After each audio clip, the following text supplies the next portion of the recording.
کرم فرما میرے مولا، مجھے خدایا معاف کر دے، مجھے خدایا معاف کر دے۔ الحمدللہ رب العالمین والصلاة والسلام علی سید المرسلین، اما بعد فاعوذ باللہ من الشیطان الرجیم، بسم اللہ الرحمن الرحیم۔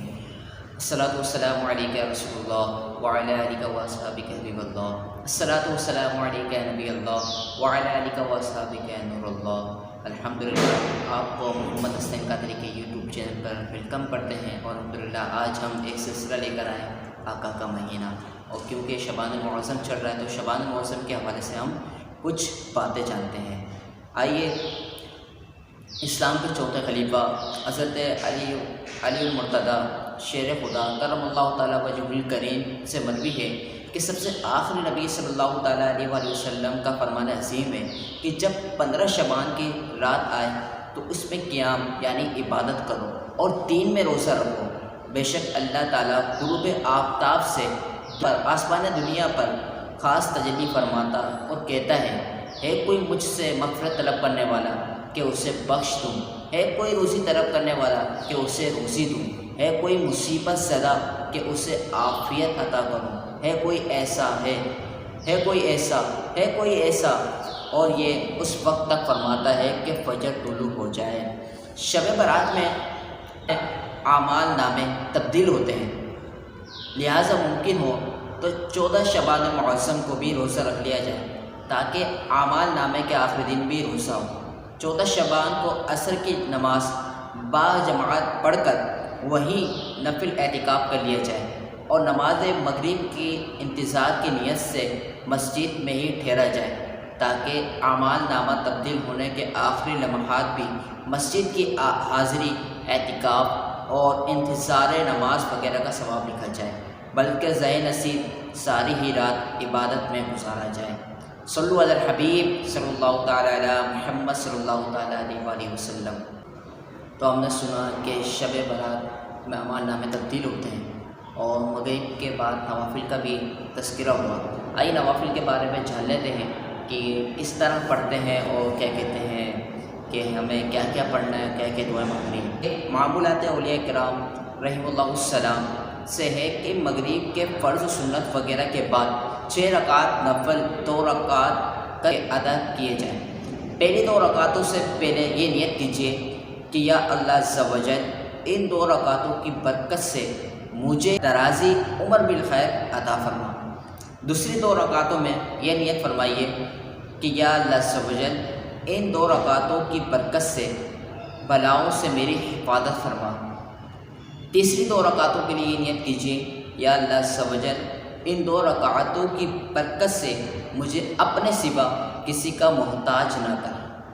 ان 6 رکعتوں میں سورۃ الفاتحہ کے بعد جو چاہے وہ سورتیں پڑھ سکتے ہیں، چاہے تو ہر رکعت میں سورۃ الفاتحہ کے بعد 3 بار سورۃ الاخلاص پڑھ لیجیے، ہر 2 رکعت کے بعد 21 بار قل هو اللہ احد پوری صورت، یا 1 بار سورہ یاسین شریف پڑھیے، بلکہ ہو سکے تو دونوں ہی پڑھ لیجیے۔ یہ بھی ہو سکتا ہے کہ کوئی ایک اسلامی بھائی بلند آواز سے یاسین شریف پڑھے اور دوسرے خاموشی سے خوب کان لگا کر سنیں۔ اس میں یہ خیال رہے کہ سننے والا اس دوران زبان سے یاسین شریف بلکہ کچھ بھی نہ پڑھے۔ یہ مسئلہ خوب یاد رکھیے کہ جب قرآن کریم بلند آواز سے پڑھا جائے تو جو لوگ سننے کے لیے حاضر ہیں ان پر فرض عین ہے کہ چپ چاپ خوب کان لگا کر سنیں۔ انشاءاللہ عز و جل رات شروع ہوتے ہی ثواب کا انبار لگ جائے گا۔ ہر بار یاسین شریف کے بعد دعائے نصف شعبان بھی پڑھیے۔ 15 شعبان کی رات مسلمانوں کا یہ معمول رہا ہے کہ وہ اپنے مرحومین کی قبروں پہ جا کر زیارت کرتے ہیں، وہاں پر صالح ثواب پڑھتے ہیں۔ تو آئیے اسی کے متعلق ہم قبرستان جانے کے لیے کچھ 11 باتیں سن لیتے ہیں کہ سب سے آخری نبی صلی اللہ تعالیٰ علیہ وآلہ وسلم کا فرمان عظیم ہے کہ میں نے تم کو زیارت قبور سے منع کیا تھا، اب تم قبروں کی زیارت کرو کہ وہ دنیا میں بے رغبتی کا سبب ہے اور آخرت کی یاد دلاتی ہے۔ نمبر 2، ولی اللہ کے مزار شریف یا کسی بھی مسلمان کی قبر کی زیارت کو جانا چاہے تو مستحب یہ ہے کہ پہلے اپنے مکان پر غیر مقرر وقت میں 2 رکعات نفل پڑھے۔ ہر رکعت میں سورۃ الفاتحہ کے بعد 1 بار آیت الکرسی اور 3 بار سورہ اخلاص پڑھے اور اس کا ثواب صاحب قبر کو پہنچائے۔ اللہ تعالیٰ اس فوت شدہ بندے کی قبر پر نور پیدا کرے گا اور اس ثواب پہنچانے والے شخص کو بہت زیادہ ثواب عطا فرمائے گا۔ نمبر 3، مزار شریف یا قبر کی زیارت کے لیے جاتے ہوئے راستے میں فضول باتوں میں مشغول نہ ہو۔ نمبر 4، قبرستان میں اس عام راستے سے جائے جہاں ماضی میں کبھی بھی مسلمانوں کی قبریں نہ تھیں۔ جو راستہ نیا بنا ہوا ہو اس پر نہ چلے۔ رد المختار میں ہے کہ قبرستان میں قبریں پاٹ کر جو نیا راستہ نکالا گیا ہو اس پر چلنا حرام ہے۔ نئے راستے کا صرف گمانے غالب ہو تب بھی اس پر چلنا ناجائز و گناہ ہے۔ نمبر 5، کئی مزارت اولیاء پر زائرین کے سہولت کی خاطر مسلمانوں کی قبریں مسمار کر کے یعنی توڑ پھوڑ کر کے فرش بنا دیا گیا ہے۔ ایسے فرش پر لیٹنا، چلنا، کھڑا ہونا، تلاوت و ذکر و اذکار کے لیے بیٹھنا وغیرہ حرام ہے، دور ہی سے فاتحہ پڑھنی چاہیے۔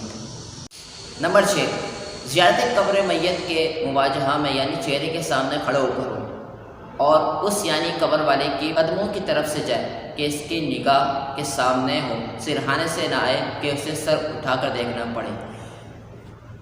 نمبر 7، قبرستان میں اس طرح کھڑے ہو کہ قبلے کی طرف پیٹھ اور قبر والوں کے چہرے کی طرف منہ ہو۔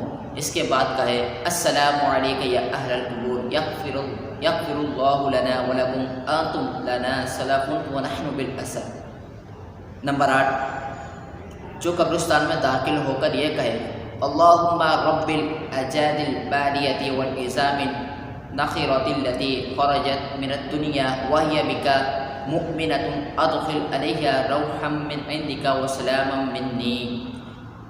تو حضرت سیدنا آدم علیہ السلام سے لے کر اس وقت تک جتنے مومن فوت ہوئے سب اس یعنی دعا پڑھنے والے کے لیے دعائیں مغفرت کریں گے۔ اللہ پاک سے دعا ہے کہ اللہ پاک جو کچھ ہم نے سنا اس کو سمجھنے، اس پر عمل کرنے کی توفیق عطا فرمائے اور یہ بات دوسروں تک نیکی کی دعوت پہنچانے کی توفیق عطا فرمائے، اس پر عمل کرنے کی توفیق عطا فرمائے۔ اپنا خیال رکھیے گا، اپنا دعا میں یاد رکھیے گا۔ السلام علیکم ورحمۃ اللہ وبرکاتہ۔ فرما میرے مولا مجھے خدایا معاف کر دے، مجھے خدایا معاف کر دے۔